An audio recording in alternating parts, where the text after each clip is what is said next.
Nama gadis itu Sari.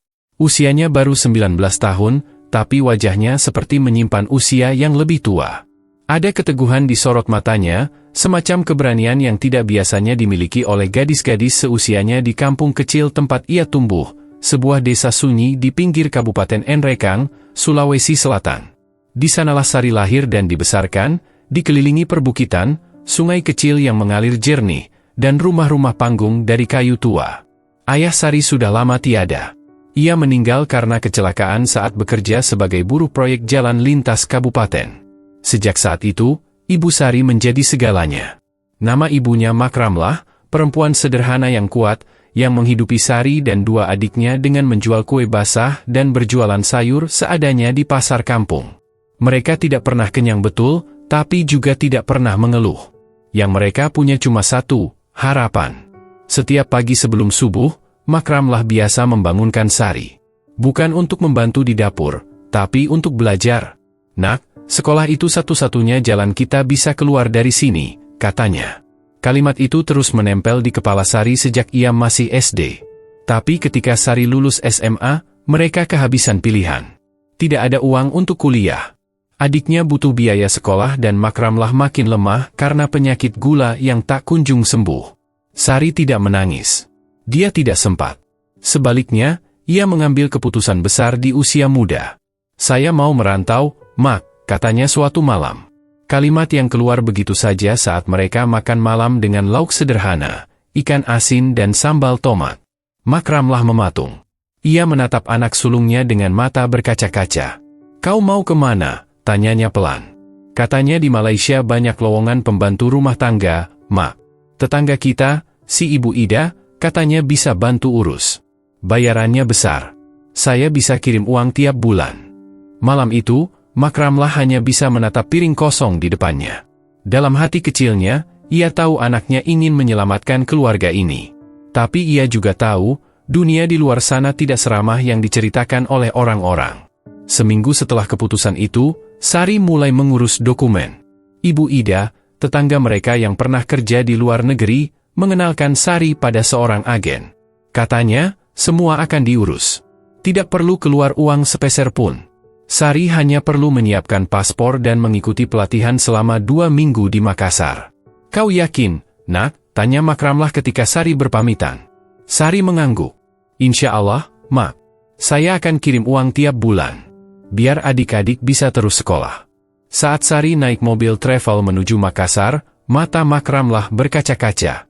Ia menggenggam mushaf kecil dan tasbih tua, hadiah dari mendiang suaminya. Di pinggir jalan, Sari menoleh sekali lagi. Ia tersenyum, mencoba menenangkan ibunya. Tapi di balik senyum itu, ada rasa takut yang diam-diam tumbuh. Di Makassar, Sari tinggal di rumah penampungan milik agen. Bersama belasan perempuan lain, ia dilatih untuk bekerja sebagai pembantu rumah tangga.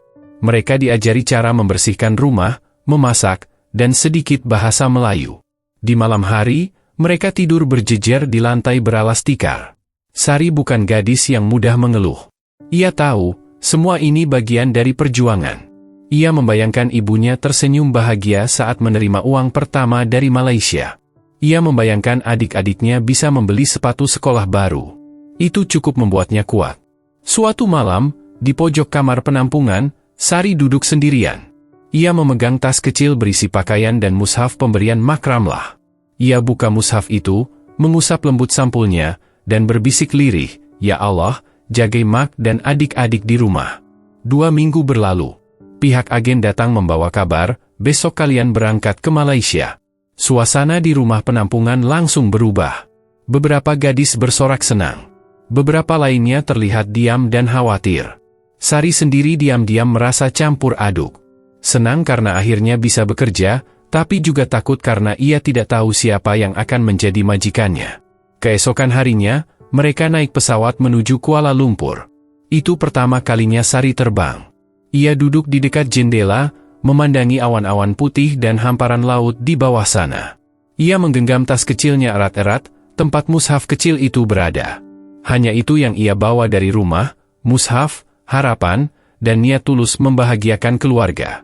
Setibanya di Malaysia, mereka dijemput oleh pria-pria yang tidak banyak bicara. Mereka dibawa ke rumah penampungan lain, lebih sempit dan lebih gelap. Di sana, Sari dan beberapa gadis lainnya menunggu, dijemput oleh calon majikan masing-masing. Tidak ada penjelasan, tidak ada kepastian. Hanya menunggu. Hari demi hari berlalu. Sari mulai merasa ada yang aneh. Tapi ia masih menahan diri. Mungkin beginilah prosedurnya, pikirnya. Ia mencoba berpikir positif. Yang penting, ia segera bisa bekerja dan kirim uang. Namun jauh di dalam hatinya, ia mulai bertanya-tanya, kenapa semua pintu selalu dikunci? Kenapa tidak ada yang boleh keluar? Dan kenapa, sampai hari kelima, tidak satu pun dari mereka tahu kemana mereka akan dibawa? Pada malam ke-6, seorang gadis di kamar itu, namanya Leni, menangis diam-diam. "Aku sudah 2 minggu di sini," bisiknya ke Sari. "Aku tak tahu siapa yang akan menjemputku.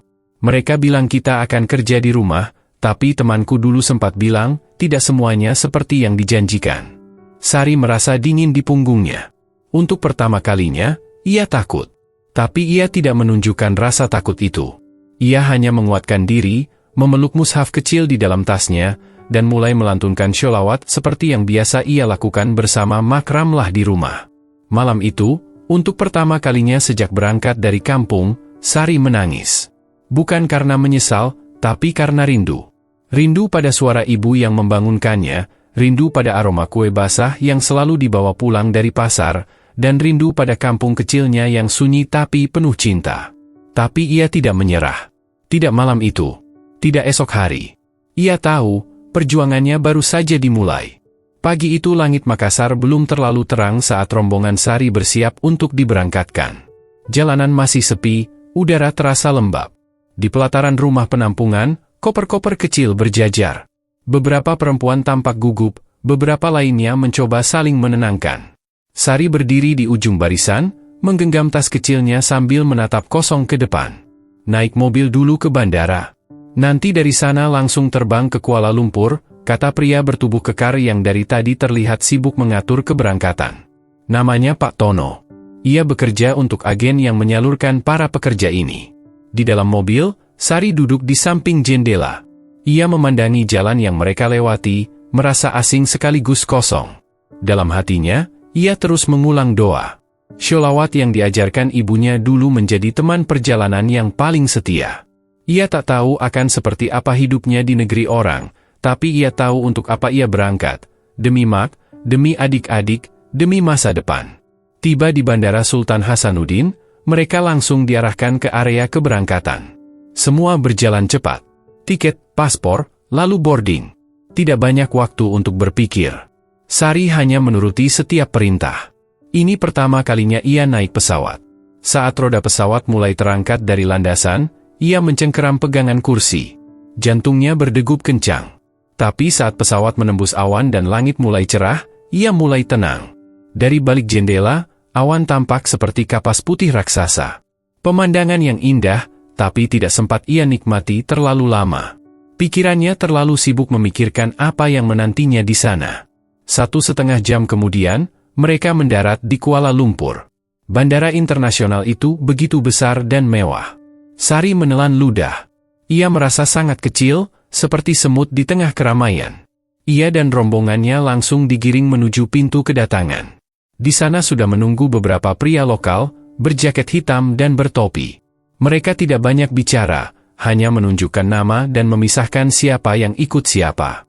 Sari bersama 3 gadis lain dibawa masuk ke dalam sebuah van. Mobil itu melaju cepat keluar dari area bandara. Di dalamnya sunyi. Tidak ada penjelasan, tidak ada obrolan, hanya suara mesin dan jalan raya yang membelah hutan beton. 2 jam kemudian, mereka tiba di sebuah rumah besar di pinggir kota. Halaman depannya dipenuhi semak tinggi, pagar besi yang terkunci rapat. Rumah itu tampak seperti gudang tua yang disulap menjadi tempat tinggal. Pintu depan dibuka oleh seorang wanita berusia sekitar 50-an. Wajahnya keras, matanya tajam. "Inilah tempat kalian tinggal sementara," katanya dalam bahasa Melayu yang agak kental. "Tunggu sampai ada majikan yang datang." Ruangan dalam rumah itu pengap. Tidak ada jendela yang bisa dibuka. Udara seperti tidak pernah bergerak. Di dalamnya sudah ada beberapa gadis lain, tidur beralas tikar dan menggantung pakaian seadanya di sudut ruangan. Tidak ada kasur. Tidak ada privasi. Tidak ada pilihan. Hari pertama Sari masih menunggu dengan sabar. Ia berpikir, mungkin prosedurnya memang seperti ini. Ia mencoba menyapa beberapa gadis lain. Ada yang sudah 3 minggu menunggu, ada juga yang bilang dia sudah diantar balik karena dianggap tidak cocok oleh calon majikan. Waktu berjalan pelan. Makanan datang hanya 2 kali sehari. 1 kotak nasi dengan lauk seadanya. Tidak ada kebebasan untuk keluar rumah. Semua pintu dikunci dari luar. Mereka tidak diizinkan membawa ponsel. Satu-satunya penghubung dengan dunia luar hanyalah suara TV kecil di ruang tengah, yang kadang diputar sekadar untuk membunuh kesunyian. Sari mulai merasa cemas. Ini bukan seperti yang diceritakan oleh Bu Ida. Ia mengingat obrolan singkat di dapur saat masih di kampung, ketika Bu Ida berkata, nggak sampai 2 hari juga udah kerja. Enak, rumah majikan bersih. Makan dijamin, tidur nyaman. Tapi sekarang, semua itu jauh dari kenyataan. Suatu malam, saat hampir semua penghuni rumah itu tertidur, Sari mendengar suara tangis pelan. Ia menghampiri suara itu. Seorang gadis bernama Rina, baru berumur 17 tahun, duduk di pojok ruangan sambil memeluk lututnya. "Saya takut, Kak," katanya sambil terisak. "Saya nggak tahu ini di mana. Saya cuma mau kerja, bantu orang tua saya di kampung." Sari tidak menjawab. Ia hanya memeluk Rina. Dalam hatinya, ketakutan itu juga tumbuh. Tapi ia berusaha menahannya. Ia tahu, jika semua menyerah, maka tidak ada harapan tersisa. Hari keempat, ada mobil datang. Seorang wanita turun dan memilih 2 orang untuk dibawa. Sari tidak termasuk. "Tenang, giliranmu pasti datang," kata petugas rumah itu. Tapi Sari mulai meragukannya. Ia merasa ada sesuatu yang disembunyikan. Entah apa. Satu malam, ia memberanikan diri bertanya kepada salah satu penjaga. "Pak, saya kerja di mana nanti?" Pria itu menatapnya sebentar, lalu mengalihkan pandangan. "Jangan banyak tanya. Tunggu saja." Jawaban itu semakin membuat Sari gelisah. Ia tak lagi bisa tidur nyenyak. Sholawat yang ia lantunkan kini terasa seperti satu-satunya hal yang membuatnya tetap waras. Setiap malam ia mengulang-ulang bacaan itu, berharap hatinya tetap kuat. Beberapa hari kemudian, seorang wanita datang dan menunjuk Sari. "Saya ambil yang itu," katanya sambil menunjuk langsung ke arahnya. Tanpa banyak kata, Sari diminta mengambil tas kecilnya. Ia hanya sempat melirik teman-teman di rumah itu. Beberapa dari mereka menatapnya dengan wajah kosong, seolah tahu apa yang akan terjadi. Mobil itu membawa Sari ke tempat baru. Sebuah rumah besar 2 lantai di kawasan elit. Majikannya seorang wanita paruh baya dengan 3 anak. Sari pikir, inilah awal dari pekerjaannya. Tapi bahkan dari hari pertama, semua terasa salah. Jam kerjanya tanpa batas. Ia dibangunkan pukul 5 pagi, mulai membersihkan rumah, memasak, menjaga anak, menyetrika, hingga larut malam. Ia tidak diberi kamar, hanya tidur di lantai dapur. Makanan disisakan dari sisa meja makan. Dan ia tidak diizinkan keluar rumah. Tidak boleh bicara dengan tetangga. Tidak boleh menelepon keluarga. Tidak boleh salah. Setiap kali salah sedikit, ia dibentak. Kadang ditampar. Kadang diseret paksa ke kamar mandi dan dikunci. Sari mulai sadar, ia tidak bekerja. Ia terjebak. Namun ia tetap menyimpan mushaf kecilnya, yang diselipkan di bawah tikar. Ia terus melantunkan doa. Ia belum menyerah. Dalam hatinya, ia percaya, Mak pasti doakan saya setiap malam. Allah pasti dengar. Perjalanan Sari menuju negeri orang bukan hanya perpindahan dari satu tempat ke tempat lain. Itu adalah perjalanan dari harapan menuju kenyataan pahit. Tapi ia tidak runtuh. Ia masih berdiri. Meski dalam sunyi, ia masih menggenggam satu hal yang tidak bisa dirampas siapapun, keyakinan bahwa suatu hari, ia akan pulang. Hari-hari pertama bekerja di rumah majikan terasa seperti mimpi buruk yang tidak kunjung berakhir. Sari mencoba beradaptasi, menyesuaikan diri dengan pekerjaan rumah tangga yang sebenarnya tidak asing, tapi kali ini berbeda. Ini bukan soal pekerjaan yang berat. Ini tentang cara ia diperlakukan. Majikannya, seorang wanita paruh baya bernama Madam Lee, memiliki 3 anak dan seorang suami yang jarang berada di rumah. Rumah mereka besar, 2 lantai, dengan 5 kamar tidur dan 2 dapur.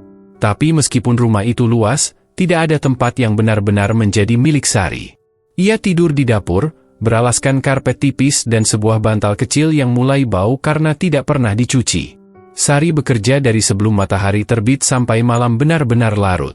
Ia menyiapkan sarapan, menyuapi anak-anak, mencuci piring, mengepel lantai, mencuci baju dengan tangan, menyetrika, dan menjaga bayi jika Madam Li keluar rumah. Kadang, ia baru bisa duduk sejenak saat jam menunjukkan pukul 11 malam. Awalnya Sari mengira ini hanya fase awal. Mungkin nanti akan lebih baik, pikirnya. Tapi semakin hari, perlakuan Madam Li semakin kasar.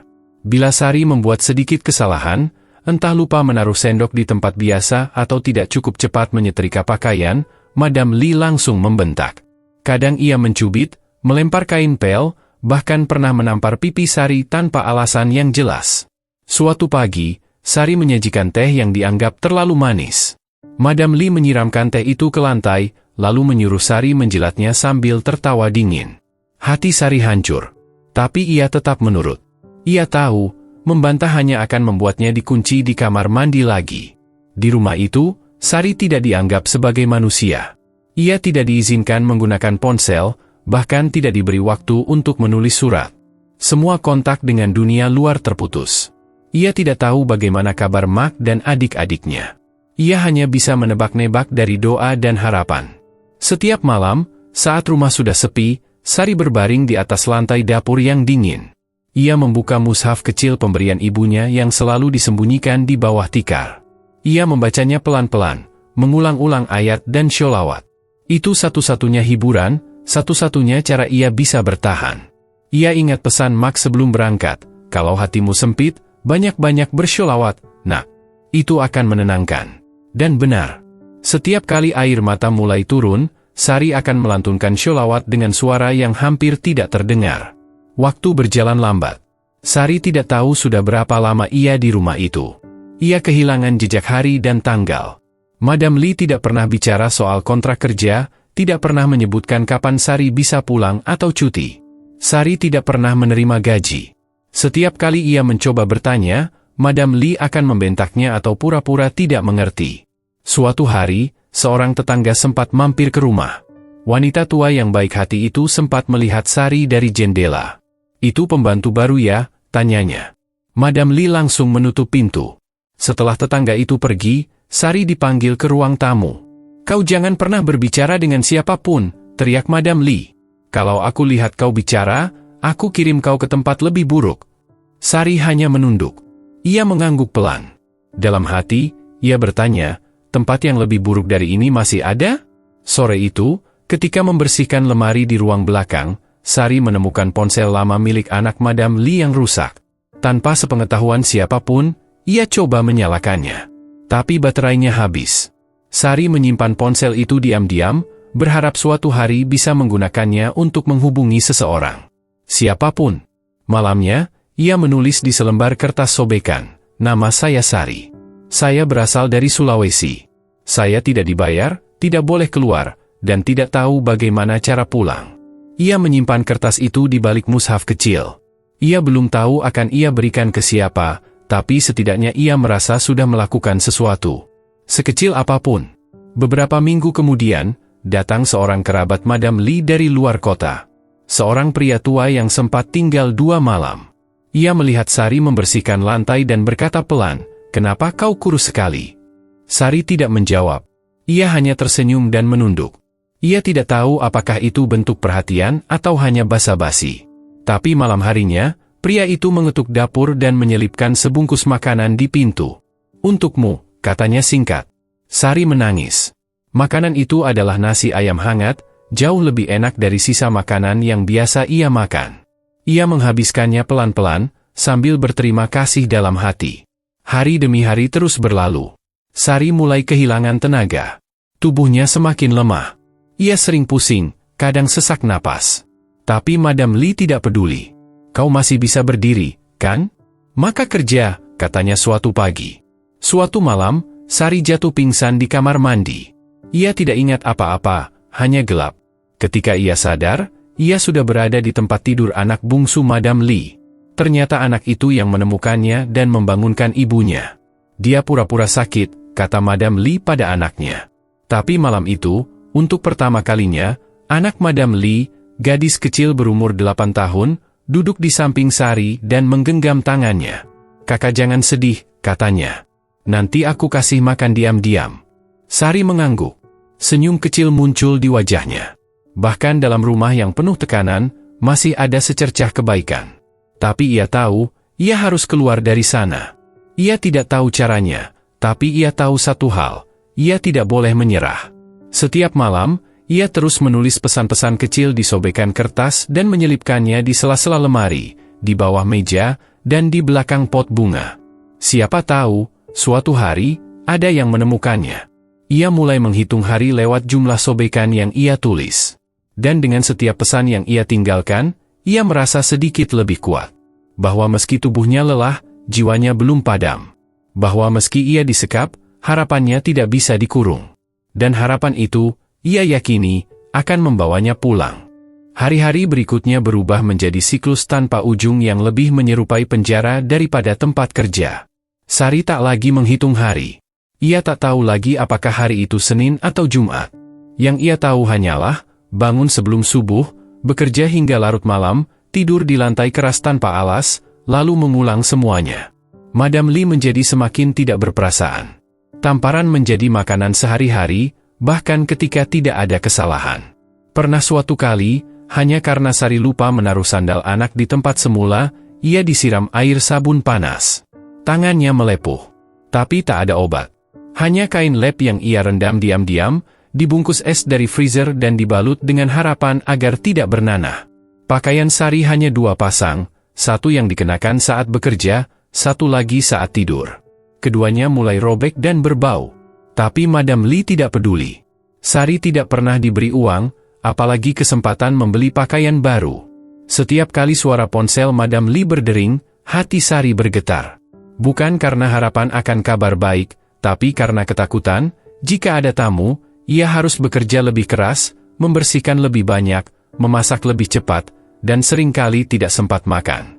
Ada saat-saat di mana Sari merasa tubuhnya seperti mesin yang terus dipaksa menyala meski mesinnya sudah aus. Jari-jarinya luka-luka, punggungnya nyeri berkepanjangan. Tapi ia tak pernah diizinkan ke dokter. Bahkan ketika demam tinggi, ia hanya diberi air hangat dan tetap disuruh mengepel. Namun yang paling menyiksa bukanlah rasa sakit fisik, melainkan kesendirian. Tak ada seorang pun yang tahu keadaannya. Sari merasa seperti hantu yang hidup tapi tak terlihat. Bahkan suaranya hanya bisa ia dengar sendiri. Beberapa kali, ia mencoba membuka mulut pada anak kecil yang mulai menunjukkan empati. Tapi setiap kali itu terjadi, Madam Lee datang seperti angin ribut dan menarik si kecil menjauh. "Jangan terlalu dekat sama dia," bentaknya. "Nanti kamu jadi pembantu juga." Kata-kata itu menyayat telinga Sari. Ia bukan pembantu. Ia manusia. Tapi dunia seolah menghapus status itu dari dirinya. Satu-satunya kekuatan yang tersisa adalah kepercayaannya pada Tuhan. Mushaf kecil itu tetap disembunyikan di balik tikar, dan setiap malam ia bacakan surat Yasin dengan suara nyaris tanpa desah. Ia percaya, setiap ayat yang ia ucapkan adalah tali yang menyambungkan hatinya dengan langit. Suatu malam, ketika membersihkan ruang kerja majikannya, Sari menemukan dokumen-dokumen yang tergeletak di meja. Salah satunya bertuliskan, Agen Pekerja Domestik, PT Sejahtera Global Mandiri. Nama itu langsung menggetarkan hatinya. Ia ingat, nama itu disebut oleh orang yang dulu menjanjikannya kerja. Sari mulai menyusun rencana. Ia hafal jam-jam ketika Madam Lee pergi ke pasar atau ke salon. Ia juga tahu anak-anak kadang bermain di luar bersama tetangga. Saat itulah ia bisa menyusup ke ruang kerja, membuka dokumen, dan mencari petunjuk. Ia menemukan salinan kontrak kerjanya. Tapi ada yang aneh, di situ tertulis bahwa ia menerima gaji bulanan sebesar $450 Singapura, mendapatkan 1 hari libur setiap minggu, dan mendapat akses untuk menelepon keluarga. Sari hampir tak percaya. Semuanya bohong. Tidak satu pun dari isi kontrak itu terjadi padanya. Ia ditipu, diperbudak, dan yang lebih menyakitkan, tidak ada yang tahu. Di tengah malam itu, ia menulis satu pesan baru, "Kalau kau menemukan ini, tolong cari kantor PT Sejahtera Global Mandiri. Katakan bahwa Sari masih hidup." Tapi ditahan di rumah Madam Lee. Ia selipkan pesan itu di balik pot tanaman tamu. Semoga suatu saat seseorang menemukannya. Hari-hari berikutnya, harapan mulai tumbuh di balik luka-luka. Sari mulai lebih berhati-hati. Setiap kali ada kesempatan, ia mencatat alamat, nama, dan detail kecil yang bisa berguna bila ia berhasil kabur. Ia simpan semuanya dalam kepalanya, karena ia tak punya buku catatan. Ia tahu, suatu hari nanti, ia akan keluar dari rumah ini. Dan ketika hari itu tiba, ia akan membawa semua bukti. Bahwa ia bukan pembantu biasa. Bahwa ia korban dari sistem yang membungkam. Dan ia bersumpah, jika ia berhasil bebas, ia akan menjadi suara bagi mereka yang masih terkunci dalam sunyi. Karena di balik jeruji yang tak terlihat ini, ada manusia yang terluka. Ada Sari. Dan banyak lainnya. Hari itu hujan turun deras. Langit Singapura seolah menangis bersama hati Sari yang telah hampir mengering. Tapi di balik rinai hujan, semesta tampaknya sedang merancang sesuatu yang tak pernah ia duga. Pagi itu, Madam Lee terburu-buru meninggalkan rumah. Dengan nada ketus ia memerintahkan Sari menjaga rumah sendirian, sebab anak-anak sedang di sekolah dan suaminya keluar kota. Biasanya, kesempatan seperti ini tak berarti banyak. Tapi hari itu berbeda. Ketika tengah mengepel lantai ruang tamu, Sari mendengar ketukan pelan di pintu. Ia bingung. Ia tak diizinkan membuka pintu, apalagi bicara dengan orang luar. Namun suara ketukan itu disusul oleh panggilan pelan dalam bahasa Indonesia. "Permisi, ada orang di dalam." Hati Sari berdegup kencang. Ia mendekat, mengintip melalui lubang kecil di pintu. Seorang perempuan muda berdiri di sana, mengenakan jas hujan plastik bening, memegang tas selempang. Di dada jas hujannya tertempel ID card, Volunteer Migrant Workers Center. Sari hampir menangis. "Saya tahu ini mungkin mendadak, tapi kami dapat informasi anonim bahwa ada pekerja migran yang disekap di rumah ini. Kami hanya ingin memastikan." Sari membulatkan tekad. Ia membuka pintu pelan, lalu mengangguk perlahan. Perempuan itu menatapnya penuh simpati. "Nama kamu Sari, ya?" Sari hanya bisa mengangguk lagi, air matanya mulai turun. Tanpa menunggu lebih lama, relawan itu menghubungi timnya. Tak lama, 2 petugas dari organisasi perlindungan buruh migran datang bersama seorang penerjemah. Mereka tidak membuat keributan. Semua dilakukan senyap. Mereka tahu, jika Madam Lee kembali dan mendapati ini, situasinya bisa berbahaya. Sari dibawa keluar rumah dengan cepat. Ia dibawa ke shelter aman, dikelilingi orang-orang yang berbicara dengan lembut dan penuh empati. Untuk pertama kalinya dalam hampir 2 tahun, Sari merasakan empati manusia yang tulus. Di tempat perlindungan itu, Sari diperiksa secara medis. Luka-luka lama yang sudah menghitam didokumentasikan. Tangannya yang sempat melepuh, punggungnya yang masih memar, serta kondisi tubuhnya yang kekurangan nutrisi menjadi bukti kuat dalam laporan mereka. Sari mulai menceritakan semuanya. Tentang bagaimana ia dibawa ke Singapura, dijanjikan gaji dan libur, tapi kenyataannya disekap. Tentang penyiksaan fisik dan psikis, tentang kontrak palsu, dan tentang agen yang tak pernah bertanggung jawab. Semua direkam, dicatat, dan diproses oleh lembaga bantuan hukum yang bekerja sama dengan shelter tersebut. Sementara proses hukum berlangsung, Sari tak tinggal diam. Ia mulai membantu sesama penghuni shelter. Banyak di antara mereka juga korban eksploitasi. Ada yang baru seminggu kabur dari majikan, ada pula yang sudah bertahun-tahun hilang kontak dengan keluarga. Sari, meski masih memikul trauma, menjadi sosok yang mereka dengarkan. "Kita semua pernah merasa sendiri," katanya suatu malam ketika berkumpul di ruang bersama. "Tapi sekarang kita tidak sendiri lagi. Kita ada di sini, bersama-sama. Dan itu artinya kita sudah selangkah lebih dekat ke kebebasan." Kata-kata itu membuat banyak mata berkaca-kaca. Bagi sebagian besar dari mereka, Sari bukan sekadar penyintas. Ia menjadi harapan. Suatu hari, perwakilan dari KBRI datang. Mereka mewawancarai Sari secara mendalam, mencocokkan dokumen, dan menjanjikan bantuan untuk membawa kasusnya ke pengadilan. Tim hukum KBRI bekerja sama dengan organisasi lokal untuk menyeret Madam Lee dan agen penyalur kemeja hijau. Sari tidak gentar. Ia tahu ini bukan hanya tentang dirinya. Ini tentang ratusan, bahkan ribuan perempuan yang mengalami hal serupa tapi tak pernah punya kesempatan untuk bersuara. Dalam sidang pertamanya, Sari tampil sebagai saksi utama. Meski gugup, ia bicara dengan jelas. Dengan suara bergetar namun penuh keyakinan, ia ceritakan segalanya. Majelis hakim mendengarkan dengan saksama. Bukti-bukti fisik, dokumen kontrak palsu, serta testimoni relawan yang menyelamatkannya, semua menguatkan posisinya. Madam Lee mencoba menyangkal, tapi bukti terlalu kuat. Agen penyalur pun terbukti melakukan pemalsuan dan pelanggaran undang-undang tenaga kerja. Media lokal mulai meliput kasus ini. Wajah Sari, yang dulu hanya dikenal di dapur dan ruang pel, kini muncul di koran dan layar televisi. Ia tak pernah menyangka, kisahnya menjadi sorotan publik. Namun di balik sorotan itu, Sari tetap rendah hati. Ia berkata dalam salah satu wawancara, "Saya bukan pahlawan. Saya hanya perempuan desa yang ingin hidup layak. Tapi kalau suara saya bisa membantu perempuan lain bebas dari penindasan, maka semua luka ini tak sia-sia." Setelah berbulan-bulan proses hukum berjalan, akhirnya pengadilan memutuskan, Madam Lee dinyatakan bersalah atas penyiksaan dan eksploitasi, dijatuhi hukuman penjara dan denda besar. Agen penyalur pun dicabut izinnya dan dijatuhi hukuman pidana. Sari memenangkan kasusnya. Ia menerima kompensasi dan hak gaji yang selama ini tak pernah dibayarkan. Tapi lebih dari itu, ia mendapatkan sesuatu yang jauh lebih berharga, harga diri. Hari itu, ketika ia berdiri di bawah matahari pagi usai sidang terakhir, Sari mengangkat wajahnya ke langit. Bukan lagi dengan linangan air mata, tapi dengan senyum.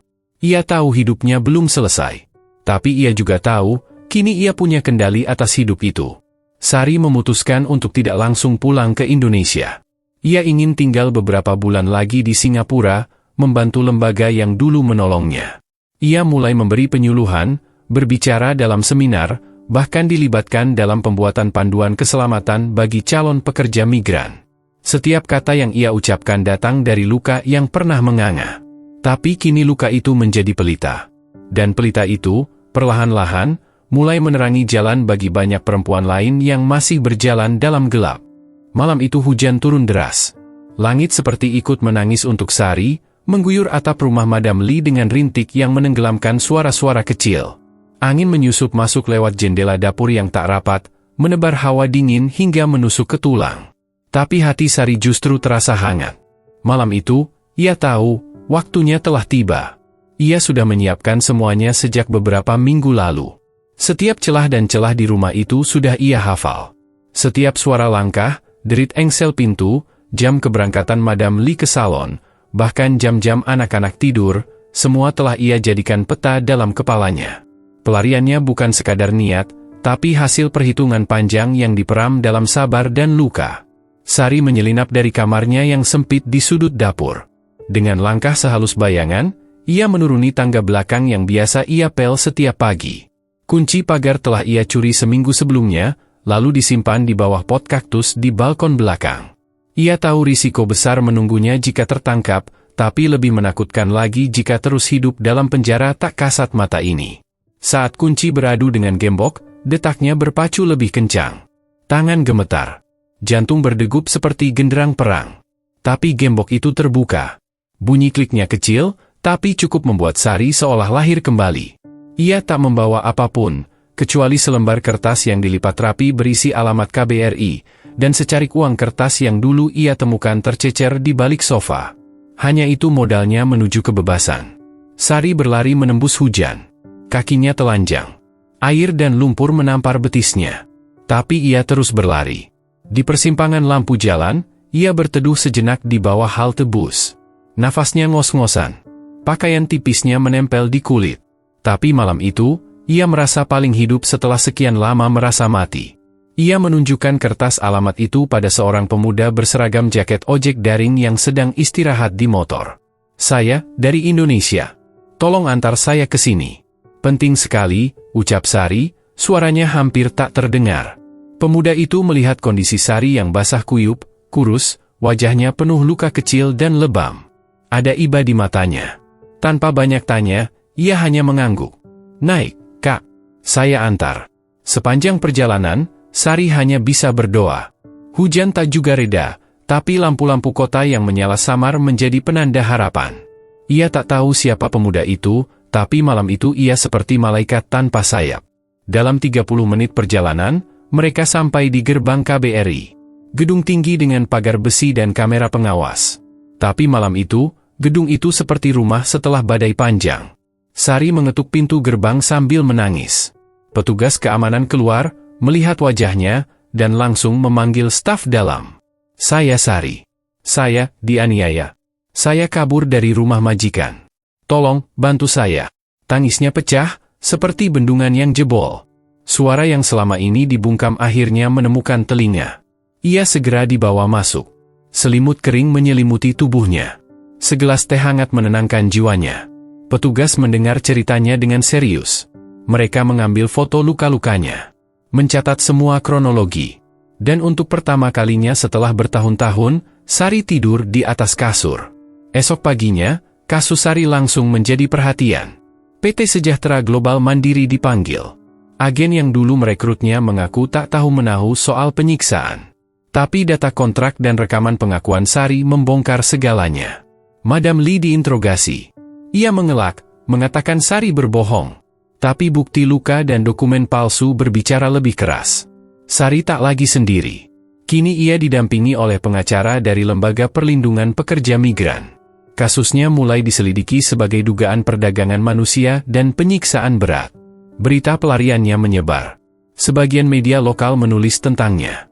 Foto Sari, dengan wajah tertunduk dan pakaian lusuh, muncul di halaman berita daring. Sari hanya ingin pulang. Tapi ia tahu, kepulangannya belum waktunya. Ia harus menyelesaikan ini. Ia tak ingin hanya menjadi korban yang diam. Ia ingin kasusnya menjadi awal dari perubahan. Di penampungan KBRI, ia mulai berbicara dengan para pekerja migran lain. Ada puluhan orang seperti dirinya. Disiksa, diperas, dipermainkan agen nakal. Tapi tak semua punya keberanian untuk melawan. Sari mulai menuliskan kisahnya. Dengan bantuan relawan, ia menuliskan setiap detail penderitaannya. Ia menamai kisah itu, Surat dari Dapur Neraka. Kisah itu menjadi inspirasi di forum-forum komunitas migran. Nama Sari perlahan menjadi simbol perjuangan. Hingga suatu malam, ia duduk di balkon penampungan, memandang langit Singapura yang kelabu, dan tersenyum kecil. Luka di tubuhnya belum sembuh. Tapi luka di hatinya mulai mengecil. Karena ia tahu, ia telah mengambil satu langkah besar, melawan ketakutan. Dan malam itu, seperti malam ketika ia kabur, langit kembali hujan. Tapi kini, hujan itu tak lagi menakutkan. Hujan itu seperti air suci yang membersihkan jejak-jejak penderitaan. Suara kipas angin tua yang menderu lemah di sudut ruangan menjadi latar setiap malam di penampungan itu. Bau minyak kayu putih, obat luka, dan sisa harapan bercampur jadi satu. Sari duduk bersila di atas kasur tipis, memeluk lututnya, memandangi langit-langit yang penuh noda air. Di sekelilingnya, belasan perempuan lain, dari berbagai daerah di Indonesia, meringkuk dalam kelelahan yang sama. Beberapa di antara mereka menangis pelan dalam gelap. Yang lain diam saja, entah karena kehabisan kata, atau karena sudah terlalu lama tak ada yang mau mendengar. Di tempat itu, nama, penampungan, bukan berarti perlindungan yang nyaman. Itu hanyalah nama lain dari ruang tunggu, menunggu kejelasan hukum, menunggu tiket pulang, menunggu petugas yang datang, atau hanya menunggu waktu yang berjalan lambat seperti siput. Namun di tengah segala ketidakpastian itu, satu hal berubah, Sari tak lagi sendiri. Ia mulai mengenal nama-nama yang dulunya hanya suara tangisan. Ada Yuyun dari Subang, yang dijual 2 kali oleh agen berbeda. Ada Marni, perempuan Batak yang kabur setelah disetrika oleh majikan. Dan ada Indah, gadis muda dari Lombok yang masih berusia 17 tahun, tapi sudah mengalami luka yang tak seharusnya ditanggung seorang anak. Sari mulai mencatat cerita mereka. Setiap malam, ia menulis dengan pensil pendek di balik kertas sisa formulir. Ia menulis bukan karena ingin dikenal, tapi karena takut kalau semua ini dilupakan. Ia tuliskan nama, kota asal, perlakuan yang mereka alami, dan keinginan mereka yang sederhana, pulang, bertemu ibu, melihat sawah, memeluk anak. Kalau kita nggak cerita, siapa lagi yang akan tahu, katanya suatu malam kepada Yuyun. Tapi siapa yang mau dengar, sahut Yuyun. Aku mau dengar, jawab Sari. Dan mungkin nanti, dunia juga mau. Di penampungan itu, datang seorang relawan dari KBRI, namanya Bu Ratna. Ia berbeda dari petugas lain yang hanya mencatat dan pergi. Bu Ratna duduk bersama mereka, mendengar tanpa terburu-buru, dan kadang menangis bersama. Ketika Sari menunjukkan catatannya, Bu Ratna terdiam lama. Kemudian ia berkata, "Tulisanmu bisa jadi suara mereka, Sari. Kamu punya kekuatan." Sejak itu, Sari mulai diberi waktu khusus oleh petugas penampungan untuk mengetik kisah-kisah itu ke dalam komputer tua milik kantor. Awalnya 1, lalu 3, lalu 10 kisah. Setiap kisah ditulis dengan nama samaran, tapi kebenaran di dalamnya tak bisa disembunyikan. Sari tak menyadari, perlahan, tulisan-tulisannya mulai menyebar. Bu Ratna mengirimkan sebagian ke lembaga bantuan hukum dan media komunitas. Dalam waktu singkat, beberapa LSM menghubungi penampungan, meminta akses untuk mewawancarai para korban. Nama Sari mulai dikenal. Tapi bukan karena tragedinya, melainkan karena keberaniannya. Ia tak lagi hanya korban. Ia menjadi juru bicara. Suatu sore, saat matahari menggantung lemah di langit Singapura, seorang wartawan dari media lokal datang. Ia mewawancarai Sari, bertanya bagaimana rasanya kehilangan kebebasan. Dan Sari menjawab dengan tenang, yang lebih menyakitkan dari kehilangan kebebasan, adalah kehilangan harapan. Tapi saya menemukannya lagi di sini.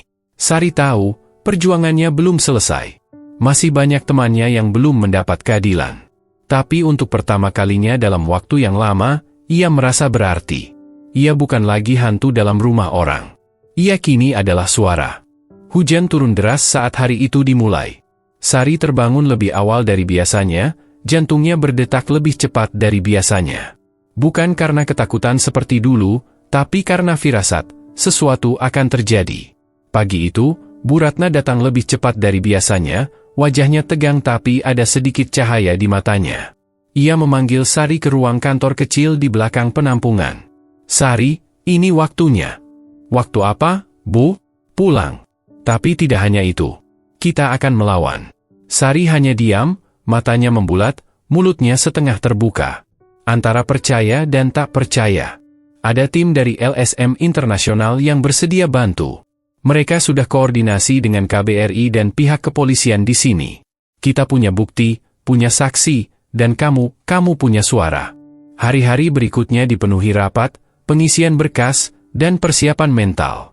Sari dan beberapa perempuan lain yang bersedia bersaksi diberi pelatihan, bagaimana menghadapi interogasi, bagaimana menceritakan pengalaman tanpa trauma berulang. Sari tak pernah membayangkan akan duduk di hadapan penyidik, di ruang dingin yang terang benderang, menceritakan tiap detail luka yang ia alami. Tapi ia lakukan. Bukan hanya untuk dirinya, tapi untuk Yuyun, Marni, Indah, dan semua perempuan yang masih terkurung tanpa suara. Para penyidik, awalnya tampak kaku, perlahan mulai mencatat lebih serius. Terutama saat Sari memperlihatkan catatan-catatan tulisan tangan yang ia simpan. Mereka tak bisa menutup mata. Operasi penyelamatan dimulai. Dengan bantuan informasi dari para korban, polisi dan lembaga bantuan menyerbu beberapa rumah penampungan ilegal di pinggiran kota. Puluhan perempuan diselamatkan. Beberapa agen perekrut ditangkap. Sementara yang lainnya melarikan diri, namun identitas mereka sudah dikantongi. Berita tentang penggerebekan itu menyebar cepat. Media lokal dan komunitas buruh migran ramai memberitakan. Wajah Sari tidak ditampilkan, tapi kisahnya menjadi narasi utama. Di tengah proses hukum yang panjang, Sari dan teman-teman masih harus tinggal di penampungan. Tapi situasinya berubah. Mereka bukan lagi korban yang terlantar, tapi saksi penting. Mereka dihargai, diperlakukan lebih manusiawi. Dan yang terpenting, mereka mulai melihat titik akhir dari perjuangan panjang ini.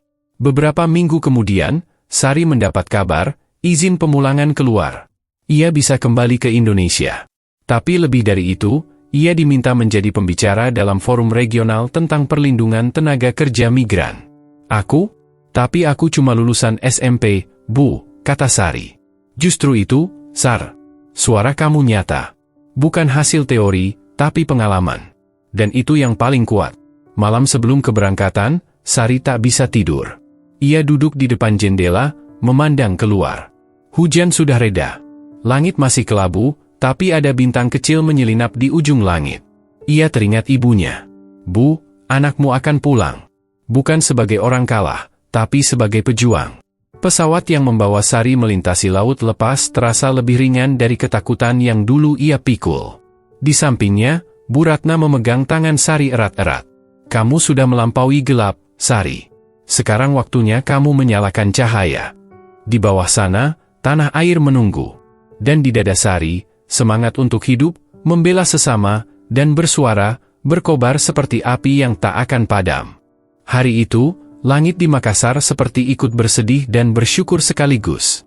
Hujan turun pelan, menghapus debu jalanan yang lama tak disentuh air. Di Bandara Internasional Sultan Hasanuddin, sekelompok kecil orang berdiri dengan wajah cemas dan harapan yang berkelindan. Salah satunya adalah seorang ibu tua berjilbab coklat, menggenggam foto lusuh seorang gadis muda, Sari, anaknya. Pesawat dari Kuala Lumpur mendarat dengan tenang. Penumpang mulai turun satu persatu. Sari berjalan pelan, mengenakan jaket yang diberikan Bu Ratna, membawa tas kecil berisi beberapa baju, sebuah catatan, dan sepucuk surat izin keluar dari shelter yang ditandatangani resmi. Tapi hatinya membawa beban lebih dari apapun yang terlihat. Saat matanya menangkap sosok perempuan tua yang menangis dan berlari ke arahnya, dunia seperti berhenti sejenak. Itu ibunya. Sosok yang selama ini hadir hanya lewat doa dan ingatan. Mak. Sari memeluk ibunya erat. Tubuh mereka bergetar dalam tangis dan rasa syukur. Tak ada kata-kata yang mampu mewakili perasaan itu. Hanya pelukan panjang, air mata, dan ucapan berulang, "Alhamdulillah, anakku pulang." Di belakang sang ibu, adik-adik Sari ikut menyambut. Mereka tumbuh lebih tinggi, wajah mereka lebih dewasa, tapi sorot mata mereka tak berubah, penuh cinta. Bapaknya pun datang, lebih banyak diam, tapi tangannya tak lepas dari bahu Sari, seolah memastikan anaknya benar-benar ada di situ. Hari itu bukan hanya kepulangan. Itu adalah penyembuhan. Di kampung, kabar tentang kepulangan Sari menyebar cepat. Tetangga datang silih berganti, membawa makanan, doa, dan cerita mereka sendiri. Tak sedikit yang meminta maaf karena dulu sempat menyangka Sari lupa diri, atau malah memilih hidup di negeri orang tanpa kabar. Sari tidak marah. Ia mengerti. Dunia memang mudah menghakimi ketika tidak tahu kebenarannya. Ia hanya senyum, menyambut mereka dengan hangat. Ia lebih ingin menikmati detik demi detik bersama keluarganya. Malam pertama di rumah, Sari duduk di serambi, menatap langit malam Sulawesi. Di sampingnya, ibunya menenun tikar pandan. Tak ada suara, hanya jangkrik dan desau angin dari ladang. "Kau masih suka baca sholawat?" tanya ibunya tiba-tiba. Sari mengangguk. "Itu yang bikin mak kuat tiap malam." Dengar angin, mak bayangkan kau melantunkan sholawat. Air mata kembali turun. Tapi kini bukan karena luka, melainkan karena rasa pulang yang utuh. Hari-hari berikutnya, Sari berusaha perlahan menyesuaikan diri. Ia membantu bapaknya di kebun, menanam kembali benih yang lama terbengkalai. Ia menemani adiknya mengaji. Tapi yang paling sering ia lakukan adalah menulis. Ia kembali menulis cerita-cerita dari penampungan. Kisah teman-temannya yang masih belum pulang. Sari juga mulai diundang ke beberapa forum lokal. Ia berbicara tentang pengalamannya, bukan untuk mencari simpati, tapi agar orang lain tidak mengalami hal serupa. Ia menggandeng pemerintah desa dan komunitas pemuda untuk membuat posko informasi tentang migrasi aman. "Kalau bukan kita yang jaga anak-anak di kampung ini, siapa lagi?" kata Sari dalam satu pertemuan. Suatu hari, Bu Ratna menghubungi melalui video call. Mereka saling menyapa dengan tawa dan air mata. "Saya dengar kamu sudah bikin perubahan besar di kampungmu," ujar Bu Ratna bangga. "Saya cuma pulang, Bu. Dan saya nggak mau ada yang harus jalan sejauh dan sesakit saya untuk tahu arti rumah," jawab Sari. Di akhir percakapan, Bu Ratna hanya bilang satu hal, "Sari, kamu bukan hanya selamat. Kamu menyelamatkan." Sari tahu, lukanya belum sepenuhnya sembuh. Tapi ia juga tahu, setiap langkah kecil yang ia ambil di tanah kelahirannya, adalah bagian dari proses itu. Di tempat sederhana, bersama orang-orang tercinta, ia memulai hidup baru dengan semangat yang tak pernah padam. Kampung kecil di Sulawesi itu kini punya satu suara yang tak akan pernah lagi diam. Suara seorang perempuan yang pernah hilang, dan kini kembali. Sari, bukan hanya pulang. Ia bangkit. Kisah Sari tak berakhir di halaman rumah kecil di Indramayu itu. Ia sadar, pulang bukanlah titik akhir, tapi permulaan dari perjuangan yang lebih besar. Luka-luka yang dulu ia sembunyikan kini menjadi bekas yang ia bawa dengan kepala tegak. Dan dari luka itu, lahirlah suara. Beberapa bulan setelah kepulangannya, Sari mulai diundang oleh berbagai lembaga dan komunitas. Ia bukan lagi gadis yang duduk membisu di dapur orang. Ia kini berdiri di depan ruangan penuh orang, bercerita tentang kenyataan gelap di balik janji manis menjadi TKW. Awalnya tangannya masih gemetar saat memegang mikrofon. Tapi perlahan, kata-kata itu keluar dengan jujur dan lantang. Ia tak hanya bicara tentang dirinya, tapi juga tentang Yuyun, Marni, Indah, dan ratusan perempuan lain yang kisahnya pernah ia tulis di penampungan. Saya bukan orang pintar, katanya dalam salah satu seminar di Jakarta. Saya cuma perempuan desa yang pernah diam terlalu lama. Tapi sekarang saya tahu, diam itu membuat kejahatan tumbuh. Dan saya nggak mau diam lagi. Namanya mulai dikenal di kalangan aktivis dan pegiat HAM. Sebuah organisasi bantuan hukum menawarkan pelatihan paralegal padanya. Ia belajar dengan semangat, mencatat setiap istilah hukum dengan tekun seperti dulu ia menyalin cerita teman-temannya. Sari ingin tahu lebih banyak, agar bisa membantu lebih banyak. Ia kembali ke desanya tidak hanya sebagai anak dan kakak, tapi sebagai agen perubahan. Ia membuat kelompok diskusi kecil untuk para perempuan yang bermimpi kerja di luar negeri. Di balai desa, ia duduk bersama kepala dusun, menyampaikan pentingnya edukasi hukum dan perantara resmi. Tak semua orang langsung percaya. Ada yang mencibir, menganggapnya cari perhatian. Tapi Sari tak goyah. Ia tahu, perubahan butuh waktu. Dan ia bersedia menunggu, selama orang lain tak harus mengalami luka yang sama. Di salah satu sore bulan Agustus, ia menerima telepon dari Bu Ratna. Sari, ada yang ingin bertemu. Delegasi dari LSM Internasional. Mereka tertarik dengan ceritamu. Di sebuah forum global tentang perdagangan manusia di Bangkok, Sari berdiri di podium besar, dengan penerjemah di sampingnya. Ia mengenakan kebaya sederhana berwarna hijau daun, dan di dadanya tersemat pin kecil bertuliskan, "Suara Perempuan." Saya tidak berbicara mewakili negara, katanya pelan. Saya berbicara mewakili mereka yang tak bisa pulang. Yang jasadnya tertinggal di negeri orang. Yang suaranya dikubur oleh sistem. Saya hanya ingin dunia mendengar bahwa kami ada. Kami bukan angka. Kami adalah manusia. Ruang itu sunyi, lalu gemuruh tepuk tangan memenuhi udara. Tapi bagi Sari, penghargaan sejati bukanlah di panggung itu. Itu ada di setiap tawa perempuan yang berhasil ia bantu pulang. Di setiap surat dari penampungan yang menyebutkan, "Terima kasih, karena ceritamu, kami didengar." Sari duduk di teras rumahnya malam itu, memandangi langit penuh bintang. Di sebelahnya, ibunya menyulam, adiknya tertidur di pangkuannya. Ia mengingat semua luka yang pernah ia bawa, dan menyadari satu hal. Luka tak harus jadi akhir cerita. Luka bisa jadi suara. Dan suara bisa mengubah dunia.